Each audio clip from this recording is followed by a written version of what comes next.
안녕하세요. 최근 신학계의 거장 마커스 보그의 사상을 깊이 있게 다룬 원데이 클래스에 참석했습니다. 본 강의는 전통적 기독교 신앙의 언어를 현대인의 관점에서 재해석하고 기독교의 본질을 회복하고자 했던 보그의 핵심 주장을 종합적으로 다루는 시간이었습니다. 강의에서 다룬 보그의 혁명적인 통찰들을 여러분과 자세히 공유하고자 합니다. 마커스 보그, 그는 누구일까요? 마커스 보그는 미국 오리건 주립대의 종교 및 문화석자 교수를 지낸 학자입니다. 그는 특히 역사적 예수 연구의 선구자로 알려져 있으며 20세기 북미 역사적 예수 연구를 주도했던 예수 세미나의 핵심 주역이었습니다. 보그의 연구는 기독교의 본질을 회복하고 고착화된 신앙 언어를 현대인들이 이해하고 공감할 수 있도록 재해석하는 데 중점을 두었습니다. 보그의 성서 이해는 혁명적이라고 하겠습니다. 제국에 맞선 하나님 나라 1. 성서의 정체성 전환 인간의 응답으로서의 성서. 보그는 성서는 하나님이 인간에게 직접 주신 말씀이라는 군주적 모델을 비판합니다. 대신 성서는 하나님을 경험한 공동체가 남긴 응답이라는 대화적 모델로 이해해야 한다고 주장합니다. 성서의 본질에 대하여 보그는 이렇게 주장합니다.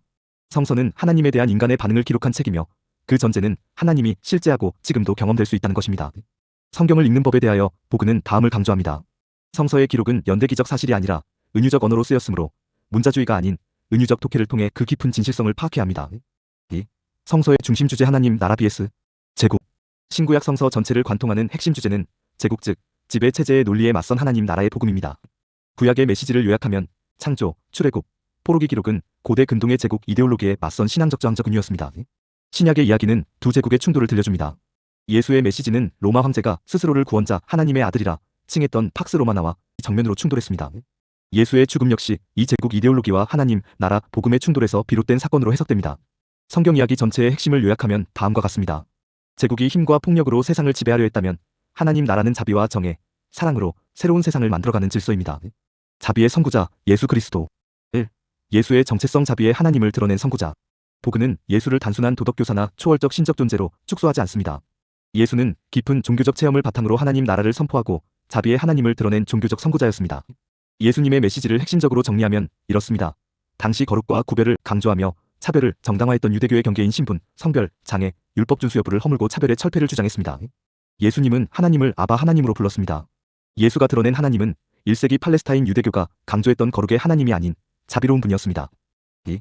부활과 고백의 정치적 의미. 보그는 부활의 본질에 대하여 독특한 설명을 제시합니다. 예수의 부활은 시체의 소생 같은 물리적 사건이 아닌 제자들이 겪은 강력한 종교적 체험이었습니다. 주 예수라는 고백에 대하여 보그는 이렇게 설명합니다. 초기 공동체의 퀴리오스 즉 주 예수라는 고백은 로마 황제를 퀴리오스라 불렀던 제국 질서에 대한 정치적 선언이자 도전이었습니다. 3. 바울 재해석 대속 대신 화해, 칭해 대신 정의.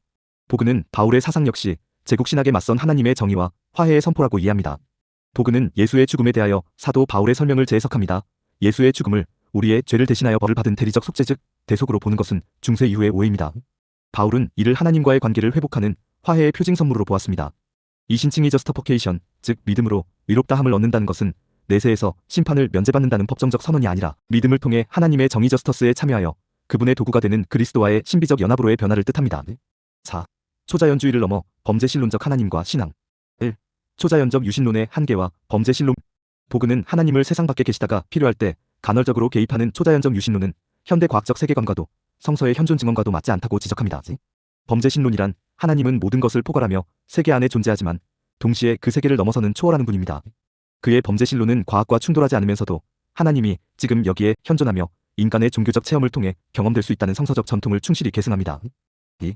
하나님의 이미지 군주 모델 vs 영스피런 모델. 우리가 하나님을 어떤 이미지로 상상하느냐가 신앙과 삶을 결정합니다.